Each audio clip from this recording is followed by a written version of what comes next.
দাঁত থাকতে দাঁতের মর্ম যারা না বুঝে তারা মানুষকে দেয় না দাম। নিজের খেয়ে বনের মোষ তাড়ন তাদের একমাত্র কাম।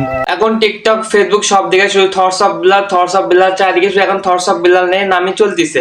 কারণ সে কি করেছে, 3 মাস নাকি 44 লক্ষ টাকা ইনকাম করেছে শুধুমাত্র ফেসবুক থেকে। এটা শোনার পর সবাই অবাক হয়ে গেছে, কিভাবে সে 3 মাসে 44 লক্ষ টাকা ফেসবুক থেকে ইনকাম করতে পারে, তা আবার শুধু রিলস ভিডিও দিয়ে। ভালোবাসার আরেক নাম থটস অফ বিল্লাল ভাই 3 মাসে 44 লক্ষ টাকা ইনকাম করে। এই জন্য এখন সবাই চারিদিকে শুধু এখন থটস অফ বিল্লালের মতো কন্টেন্ট তৈরি করতেছে।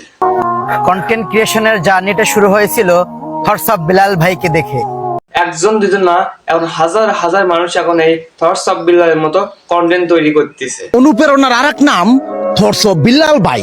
থটস অফ বিল্লাল একটা ভিডিওতে বলছে, আমার মতো তোমরা কপি করো না, তোমাদের প্রতিবাদে অন্য কিছু করার চেষ্টা করো, আমাকে কপি করে তোমরা কোনো কিছু করতে পারো না।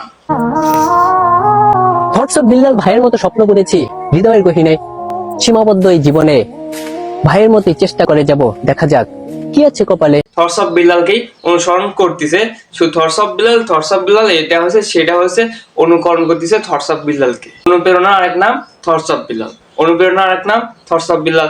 মানে শুধু প্রথম ভিডিওতে এটা থাকবে, অনুপ্রেরণার নাম thoughts of Billal. Thoughts of বিল্লালের পর্যায়ে তার অনুসারীরা যাইতে পারে কিনা সেটা এখন দেখা যাবে।